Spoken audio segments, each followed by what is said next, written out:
The stars had promised salvation. When the Solari Ascendancy's silver-gilded ships first breached Earth's orbit, the world held its breath, not in fear, but in awe. Their arrival came not with thunderous conquest, but diplomatic spectacle. Humanity, fractured by climate collapse and borderless wars, found in the Solari an apparent panacea. With skin that shimmered like molten chrome and voices that resonated like symphonies, the Solari spoke of peace, unity, and enlightenment.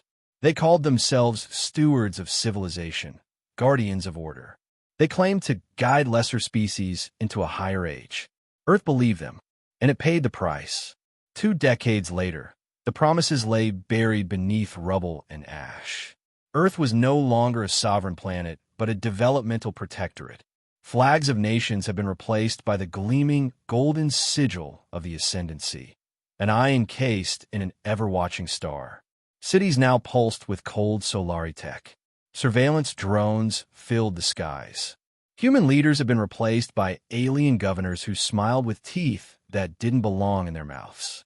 Those deemed intellectually valuable were extracted and relocated to research hubs in distant star systems. None returned.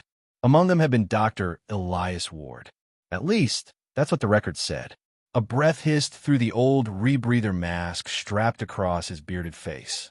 Ward crouched beneath a rusted girder inside the skeletal remains of a decommissioned fusion facility in northern Canada. The snowstorm outside screamed against the broken windows, but down here, among the shattered glass and coils of discarded copper, there was silence. And silence, in Ward's world, was freedom. He wiped frost from a small interface panel in front of him and tapped at the exposed wires with trembling fingers.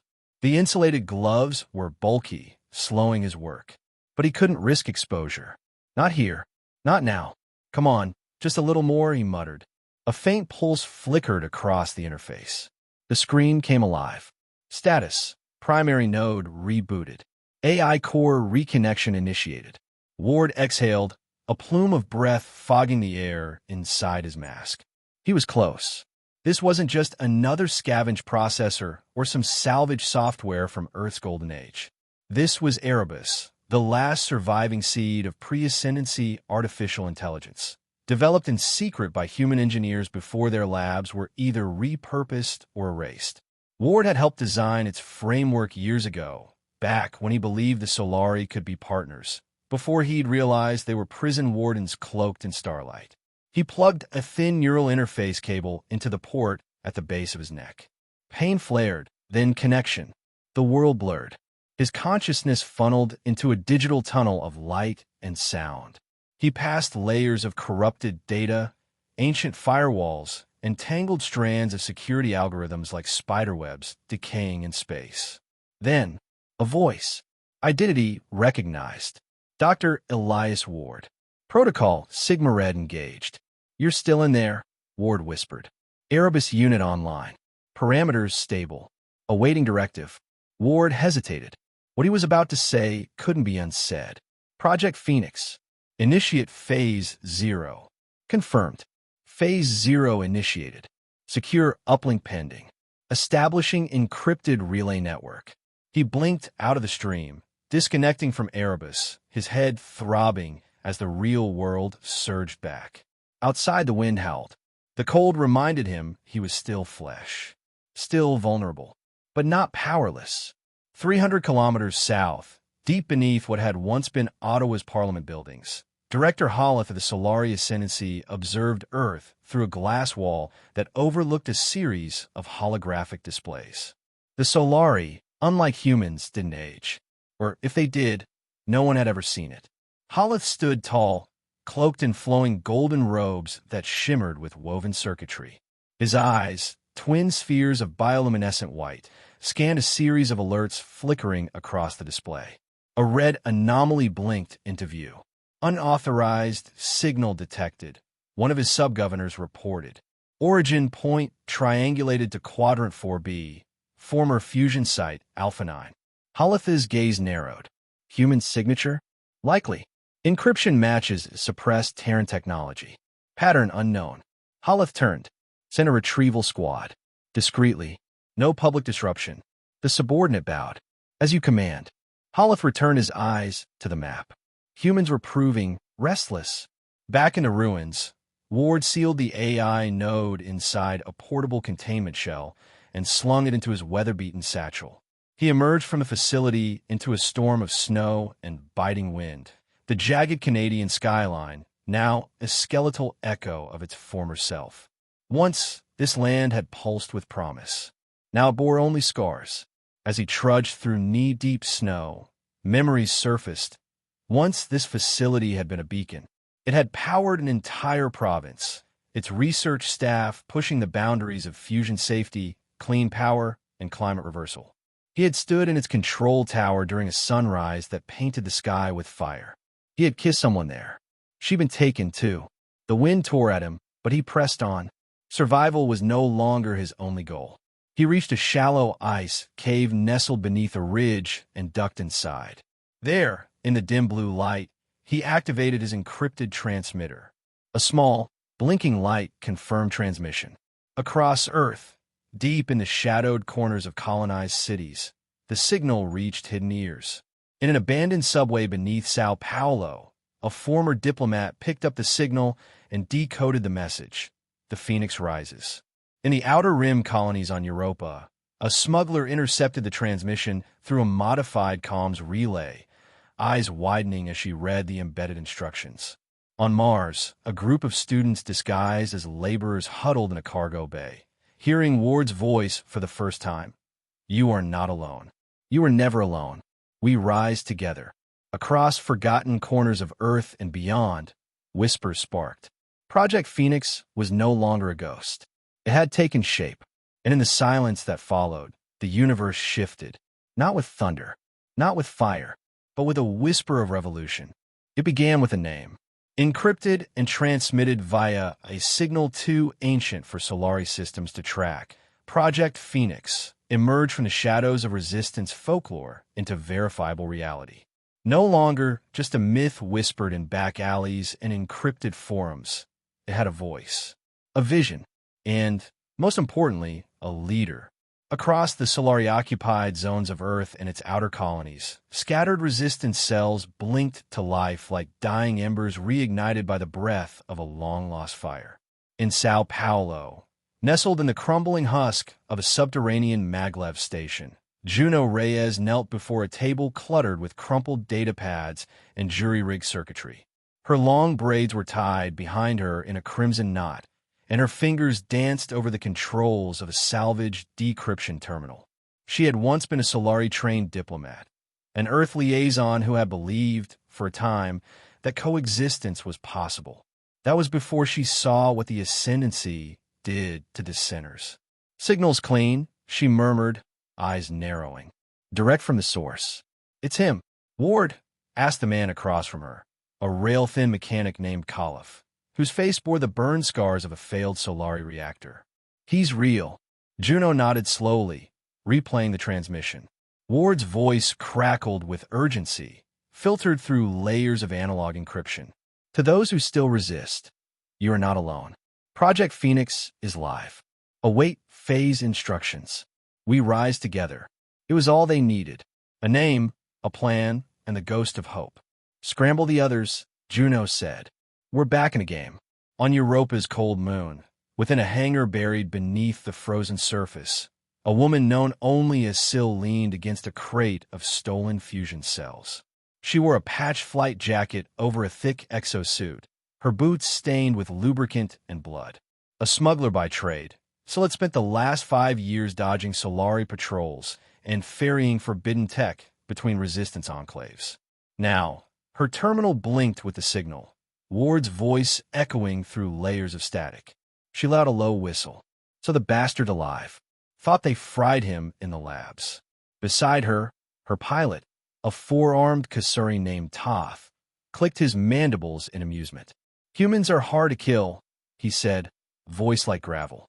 And harder to shut up. Syl smirked. Good. Time to make some noise. In the shadows of New Berlin, a sprawling human labor district on Luna, a boy no older than 16 passed the signal along through a hidden mesh net, hopping rooftops and rerouting transmitters disguised as heating ducts. He didn't know who Ward was, didn't remember Earth before the gold-eyed monsters came. But he knew the feeling that came with the voice. It felt like fire, real, burning fire. Beneath it all, in an abandoned missile silo somewhere in what used to be Nebraska, Ward watched Erebus construct a new map of the resistance. Thousands of faint dots flickered to life, each representing a human or sympathetic non-human contact who had responded to the signal. It wasn't just Earth. He leaned over the hollow projector as Erebus's voice buzzed softly in his ear. 73 nodes active. 11 confirmed cells. 7 new contacts since last update. Subnet stability, 89%. Start Phase 1, Ward said. We need wins, small, fast, public. Acknowledged. Deploying tactical disruption packages to designated cells. Ward stepped away, exhaustion creeping into his bones. He hadn't slept in over 30 hours. But rest could wait. With Erebus finally operational, they had tools the Solari thought were extinct. AI, quantum masking, analog signal relays. Technologies banned, destroyed, or stolen from humanity. Tools that could make the Ascendancy bleed. And bleed they would. The first strike came within 48 hours. A central surveillance nexus in Titan's corporate zone, once a hub of constant observation and data collection, suddenly went dark. Security drones crashed mid-patrol. Communication relays burst into flame. On the surface, it looked like a system failure. But within the wreckage, Ward's virus left a signature, a flickering phoenix rendered in burning code. The message spread like wildfire. Juno watched the chaos unfold from her makeshift command center beneath Sao Paulo. We hit them hard, she said, staring at the feed from Titan. They're scrambling. Khalif grinned, holding up a cracked screen. Solari feeds are calling it internal disruption, trying to cover it up. Good. That means it worked. But with every success, the risks grew. Solari retaliation was rarely surgical. Entire districts could be purged for a single act of sabotage. That was their way. Crush resistance through fear, through collateral. Ward knew this, so he changed the game. At Erebus's recommendation, Ward began compiling psychological profiles of Solari governors and regional enforcers. Using stolen data, intercepted communications, and pattern analysis, they identified weak points. Not in the systems, but the people. Corrupt officials. Disloyal advisors. Solari who enjoyed their power, but feared their superiors. These were the first targets of Phase 2, political manipulation. One by one, rebel operatives slipped forged intel into Solari data streams. Secret messages, fake betrayals, fabricated leaks. The Solari, arrogant in their supposed superiority, never questioned the source, only the implications. By the end of the month, 3 governors had been reassigned. One disappeared entirely. Fighting their fleet would be suicide, Ward explained to his team during a secure holo-conference. But if we make them fight each other, they fall from within, Sil finished, nodding across the channel. Classic smuggler trick. Juno raised an eyebrow. You're saying we can't win with firepower. I'm saying, Ward said, we don't need to.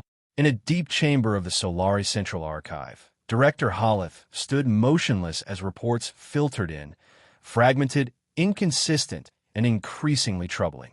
Multiple systems reporting untraceable disruptions. Anomalous data flow between protected sectors. Unauthorized transmissions bouncing between analog devices. And a name appearing again and again in the rumors passed by defectors and captured insurgents Phoenix. He turned to his adjutant. Find the origin. Scrub the net. Every human archive, every outpost. Tear through their cities if you must. The adjutant bowed. Yes, Director. Holith's hands folded behind his back. He did not believe in coincidences. Far below the surface of Earth, Ward sat before a cracked display showing the flickering, expanding network map. Juno, Sil, the boy in New Berlin, Toth the Kasari, and thousands of others. It wasn't enough yet, but it was growing. A single spark had become a flame. The phoenix had risen, and the stars were beginning to take notice. Juno said nothing for a long time, then nodded. Okay, Then we break every link in their chain. Ward allowed himself a rare smile. Exactly. A gust of dry wind swept across the observatory ruins, carrying with it the scent of dust, ozone, and something sharper, smoke from the nearest Solari refinery, still burning after the last sabotage op. Neither of them flinched. They'd gotten used to the scent of fire. Below, makeshift rebel camps lit up the hillside like scattered embers. Dozens of species now walked among the humans.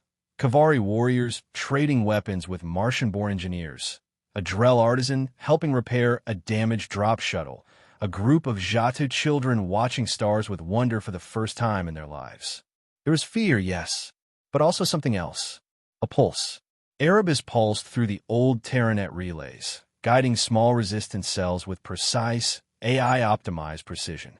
Its evolving algorithms tailored strategies based on local needs, misinformation campaigns in areas with heavy surveillance, physical strikes in zones where Solari authority was waning. It wasn't just war. It was symphony. Each new uprising had a rhythm, each alliance a harmony. What had begun as a whisper in the ruins of Earth was now a chorus spanning the stars. Threshold reached Erebus, transmitted one night. 17 species with confirmed rebel sympathies. Cross-species communication efficiency, 74%. Command cohesion, optimal. Ward stared at the data flow, fingers steepled under his chin. "It's working," he whispered, but then the display shifted. A red icon blinked into view. Solari Fleet Command, rerouting forces to key rebellion sectors. The Empire was beginning to adapt, which means we need to move faster. The next major objective was ambitious. Take control of a Solari diplomatic cruiser in orbit over Khalees 5, one of their outer administrative hubs. Not to destroy it, to use it. The goal: access the internal diplomatic network and transmit a falsified intergovernmental message implying that the Ascendancy's leadership had sanctioned the rebel movements as part of a larger transition of power. A lie, of course, but a believable one. Enough to shake loyalty in the lower tiers.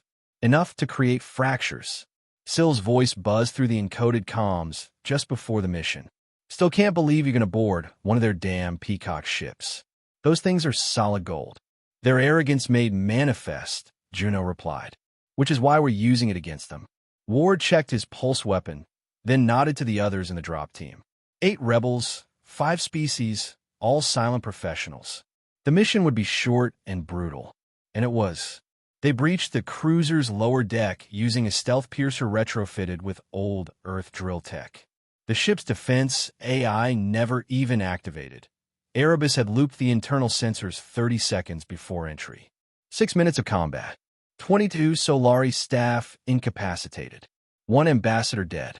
But the bridge was theirs. Juno uploaded the forged message. Rovek edited the metadata to match Ascendancy encryption tags.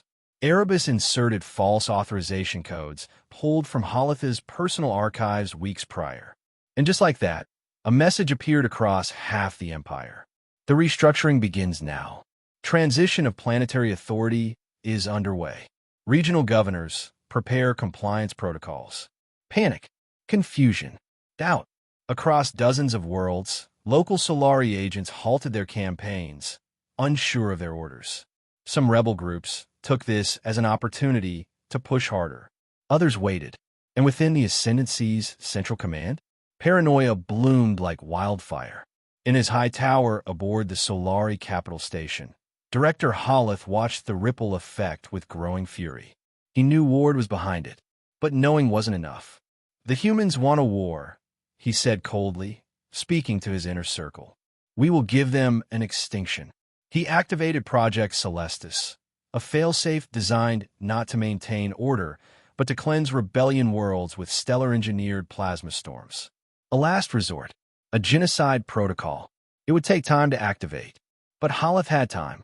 Back on Earth, Ward didn't know about Celestis yet, but he could feel the shift. The rebellion wasn't hiding anymore. It had become something visible, loud, and dangerous. He watched the latest reports flicker across the screen. Another species joining. Another supply line severed. Another monument to Solari supremacy torn down. He didn't smile. Not this time, because for all their victories, the cost was rising. Cities lost, families separated, whole worlds placed under lockdown. And soon, the Solari would strike back in ways they hadn't even imagined. Juno entered the room quietly, holding a worn data slate. "Elias," she said, "Varelia's clan elders want to meet. In person." Ward turned. "They're ready to talk about unification." The air was thick with tension, a storm of waiting, as humanity's hope burned brighter and fiercer than ever before. The first shots had been fired, the rebellion spreading like wildfire across the galaxy.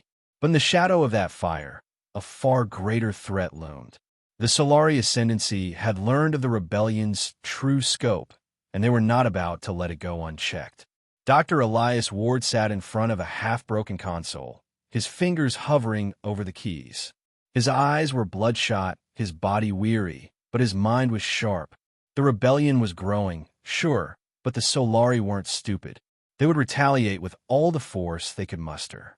Ward could feel it in the air, the overwhelming sense that they were on the verge of something catastrophic.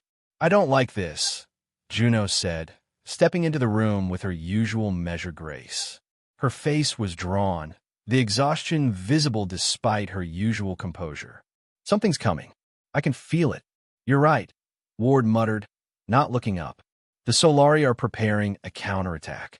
The intelligence from Sill's team confirms it. They're moving their fleet, bringing in reinforcements from the outer systems." "And Celestis," he trailed off, his mind briefly flashing back to the Solari's last attempt at planetary annihilation. "We've exposed them. They're cornered," Juno said, trying to sound confident. "That has to count for something." Ward finally looked up, meeting her eyes. "It does. But it also means they'll fight back harder than ever. We've caused damage, but it's nothing compared to what they can do if they're desperate."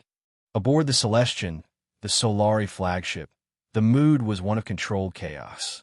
Director Holleth paced in front of a group of advisors, his fists clenched at his sides.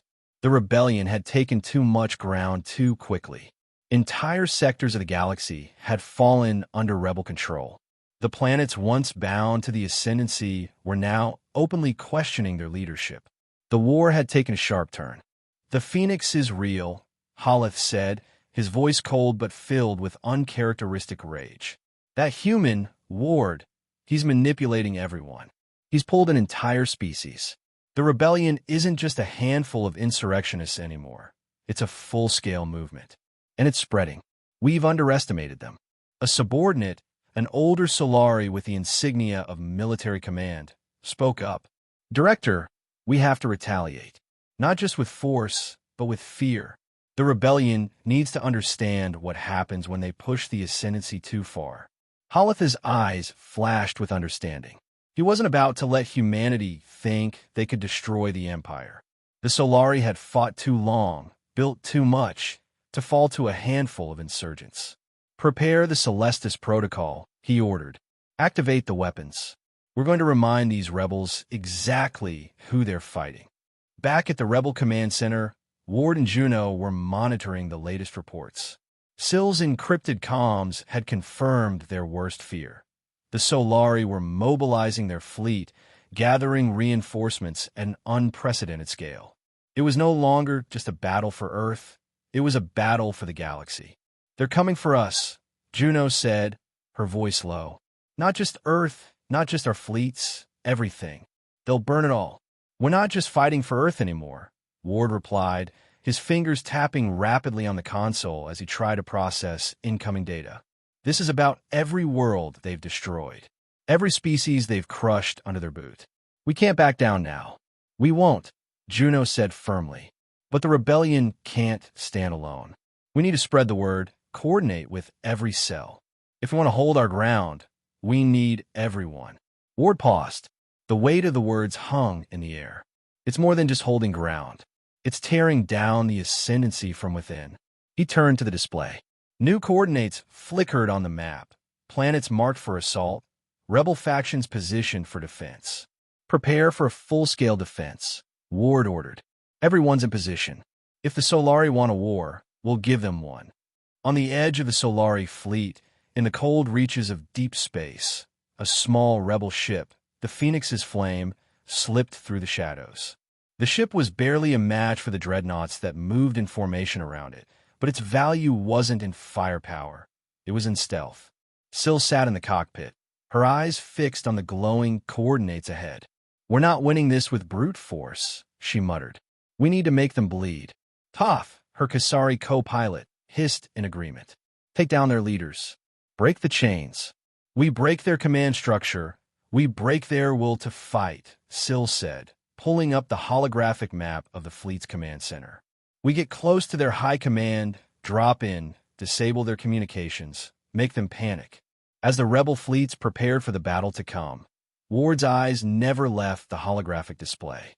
Each line, each point of data, was another life on the line. Every attack, every plan, meant something far greater than just their own survival. It was the future of the galaxy. But the Solari were not a force to be underestimated. They were relentless. And now, as Ward had feared, they were planning to make the galaxy burn with the Celestis protocol. "Juno," Ward said suddenly, his voice tight, "we don't have much time. The Celestis weapon is launching. We need to stop it now." The sky over Earth's atmosphere was filled with the faint glow of incoming ships. Massive Solari dreadnoughts surged toward the planet, their weapons primed and ready. The rebel forces formed a defensive perimeter, their ships skimming the edges of the Solari fleet, waiting for the right moment to strike. "We'll hold them off for as long as we can," Ward said. "But we need to make sure they don't get to Earth's surface. They've already activated Celestis. It's only a matter of time before." A blast of static interrupted his thoughts. The comm screen flickered, and then the voice of Rovek, their inside contact within the Solari military, crackled through the line. "Director Holith is pulling the trigger. Celestis is going live." Rovek's voice was cold, calculated. "You have less than an hour before it activates fully." Ward gritted his teeth. "We have no time to waste." On the Celestian flagship, Holith stood on the bridge, his face bathed in the golden glow of the ship's central control panel. The planet below was in his sights, its oceans rippling with the promise of destruction. The Ascendancy had conquered countless worlds with fire and blood, but today, humanity would be made an example. The final button was within his reach. "Activate Celestis," he ordered, his voice hard as iron. At the same time, Ward and the Rebellion's fleet were racing against the clock. As the Solari weapon powered up, Ward knew the final battle was upon them. The stakes had never been higher.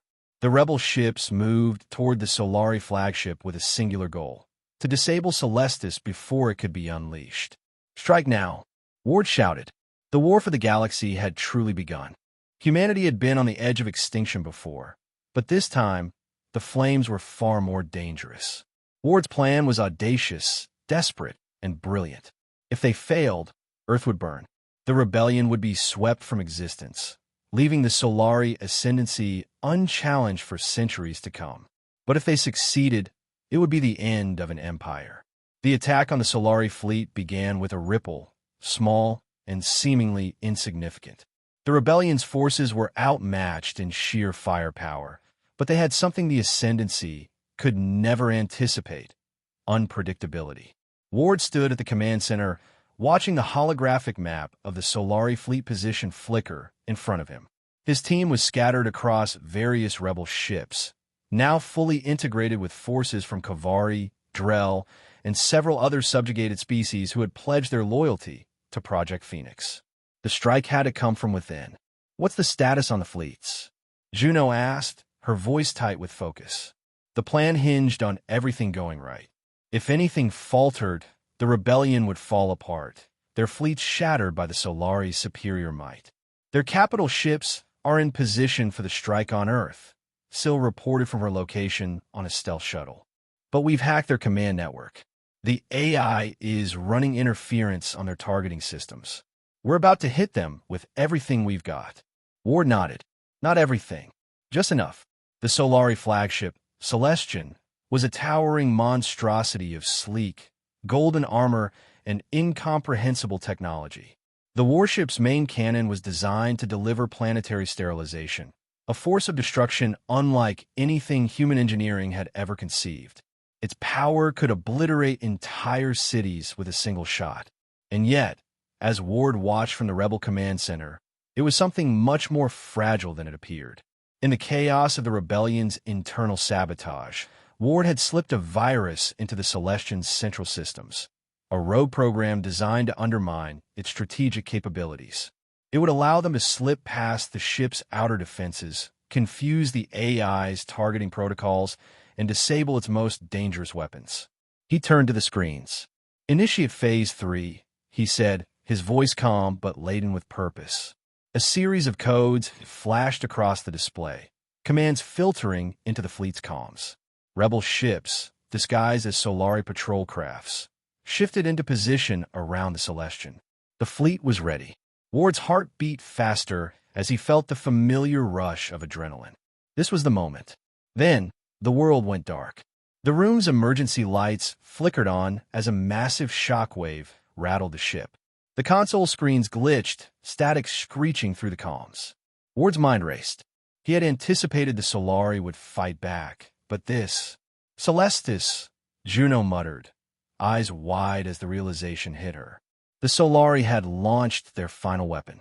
The Celestis protocol had been activated. A massive, planet-destroying plasma storm surged through the outer reaches of Solari space. The sheer intensity of the storm could wipe out all human life on Earth, and the rebellion's efforts would be for nothing. But Ward wasn't finished yet. "Activate the secondary uplink," he commanded, his voice cold with determination. The storm of destruction came for Earth first, as the Celestians' cannons unleashed their devastation. From the moon, from orbit, from every corner of Earth's reach, the first wave of destruction descended. Plasma arcs lashed out, curling in violent loops across the sky. Humanity had never faced an enemy capable of this kind of sheer devastation. But amidst the chaos, Ward had one final weapon, a trump card. Erebus, the AI, now operating beyond the capacity it had ever been designed for, was the last piece in their gambit. Ward had planned for this moment, using the Solari's own arrogance against them. The Ascendancy had never thought humans would possess such a capable AI, one capable of navigating Solari systems with the precision and swiftness they had come to rely on. Now, Erebus was in control of the Celestians' internal systems, overriding its weapons protocols just in time.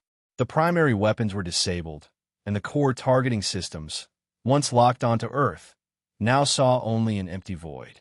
Ward watched from the command center, the sound of the storm's fury in the background. "Target their engines," he barked. "All ships, concentrate fire." As the Solari fleet began to turn inward, struggling to reorient themselves, the first few strikes from rebel ships found their mark. The Celestians' outer shields buckled under fire as small explosions began to crack through its hull. The other ships in the fleet followed suit, their coordination thrown into chaos. In the heart of the Solari flagship, Haleth watched in disbelief. The calculated destruction he had unleashed was falling apart before his very eyes. Rebel ships, once insignificant specks, now surrounded the Celestian, launching devastating attacks with precision he hadn't expected. "No," he muttered. "No!" His hand moved to the activation panel, but his fingers hesitated. The fleet was in disarray. The Empire's best ships, now falling to the Rebellion's brutal tactics, were about to be destroyed. "Cancel the Celestis protocol," he ordered, voice shaky. "The fleet is lost. Pull everything back to the capital." It was too late. The destruction of the Celestian was the first blow to the heart of the Solari fleet. Rebel ships, now emboldened by the unraveling of Solari supremacy, launched wave after wave of brutal attacks on their capital ships. With the chaos in the fleet's command center, even the might of the Ascendancy could not hold back the onslaught.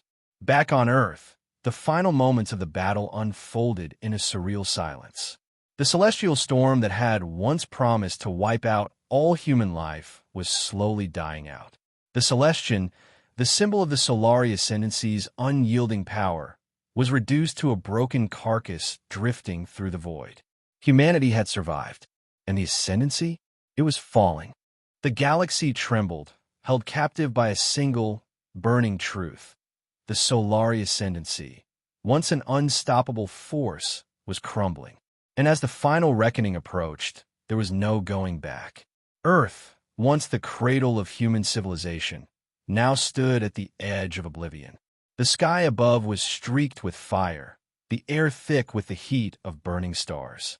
The rebellion had taken the fight to the very heart of the Solari Empire, but the cost had been steep. Their fleets had clashed in the void of space, and the Solari had retaliated with a savagery that sent shockwaves through every system under their control. Cities were leveled, families lost, but in the end, humanity's will had proven stronger than the Empire's fear. Ward stood at the heart of the command center, his fingers resting lightly on a control panel. The war had taken everything from him, his friends, his allies, his sense of peace. But now, standing here in the ruins of what had once been the pinnacle of Solari power, it felt as though he was finally closing the circle. The holographic map of the Solari fleet flickered before him, the red markers of enemy ships beginning to falter. The rebellion had launched its final assault, a combined strike of human ingenuity, stolen Solari tech, and newly formed alliances with subjugated species. They had broken through the lines, reaching the heart of the Ascendancy's remaining military command. The battle for the capital was imminent. Behind him, Juno and the rest of the leadership team moved with a rare calm. They were preparing for the final strike. "We've won the battle," Juno said, her voice steady. "But the real work begins now. We have to finish what we started." Ward nodded, the weight of their victory settling heavily on his shoulders. "The Celestis weapon is still a threat. If Haleth activates it before we take control, this entire system will burn." Syl, standing nearby, grinned. "Not if I can help it." The smuggler turned back to her terminal. "I've already accessed their secondary command relay. The weapon's been locked out. They won't be able to trigger it from here." Ward looked up. "Good, but we need to keep pushing. If we wait too long..." "We don't have time for waiting," Juno interrupted. "We go now." In the depths of the Solari capital, Haleth stood in his grand war room. He had seen the downfall of entire civilizations, and now, standing in the ruins of his own empire, he could feel the weight of his choices. The rebellion had shattered the Solari's stranglehold on the galaxy, and no matter how many fleets he deployed, no matter how many worlds he purged, the insurgents refused to die. Ward's tactics had been clever, unpredictable, but it was more than just his brilliance that had brought them this far. It was the hope he had ignited across 1,000 oppressed species. And now that hope was more dangerous than any weapon the Solari had ever created. "They've breached the capital," one of his generals said, voice trembling. "The planetary defenses are failing. It won't be long before they break through." Haleth clenched his fists, his glowing eyes narrowing. "No, not yet. Not while I still have the power to end this." He turned to his adjutant. "Activate the failsafe. We purge them all now." But before the adjutant could comply, the room's lights flickered, the hum of the Solari systems dimming as a pulse of static filled the air. Haleth turned, his expression unreadable. "We're being hacked." The adjutant's voice was panicked. "Their AI..." "Erebus," Haleth whispered. Back in the rebel command center, the culmination of years of resistance was playing out in real time. Ward and Juno watched as the map of the Solari capital flickered, each of their movements now coordinated with surgical precision. The heart of the Ascendancy was vulnerable. Haleth had underestimated the human spirit, the very thing he had thought to control. Ward's fingers moved deftly over the console. "This is it. We've breached the mainframe. Erebus is in full control now. The final systems are offline." Juno stepped forward, her eyes scanning the display. "We've got one chance. We can disable the Celestis system permanently and broadcast the truth to the entire galaxy. The Solari will never recover from this." Ward turned, facing the team for the first time in hours. "This ends today, not with fire, but with the truth." Across the galaxy, the message from the rebellion echoed in the hearts and minds of every species the Solari had subjugated. The truth, hidden for so long, was now laid bare for all to see. The atrocities, the lies, the countless millions whose lives had been stolen to maintain the Empire's superiority, all exposed. Rebels in the capital pushed deeper into the heart of the Solari regime. The final battle was unfolding in real time. The defenses were weak, the Solari scrambling to maintain control.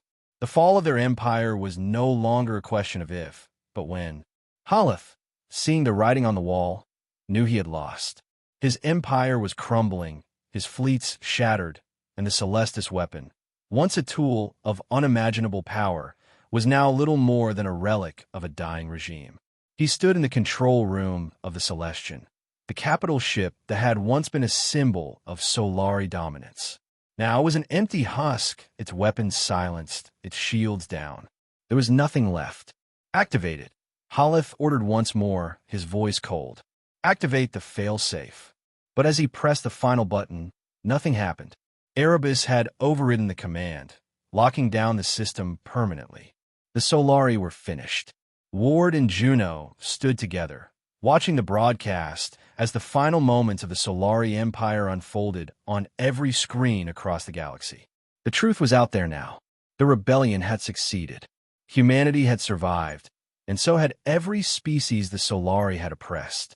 The end of the Ascendancy came not with a bang, but with the slow, inevitable collapse of everything built on lies. The golden banners of the Solari had fallen.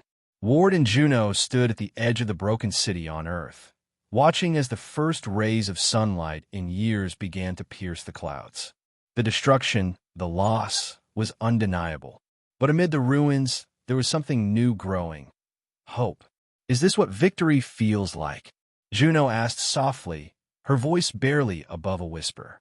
Ward didn't answer right away. Instead, he watched the horizon, the light stretching across the land. Finally, he spoke, his voice steady. It's not victory, Juno. It's a beginning. And as the first ships of the rebellion returned to Earth, carrying survivors and new allies, it became clear the galaxy was no longer under the yoke of the Solari. It was free. For the first time in centuries, the stars were theirs.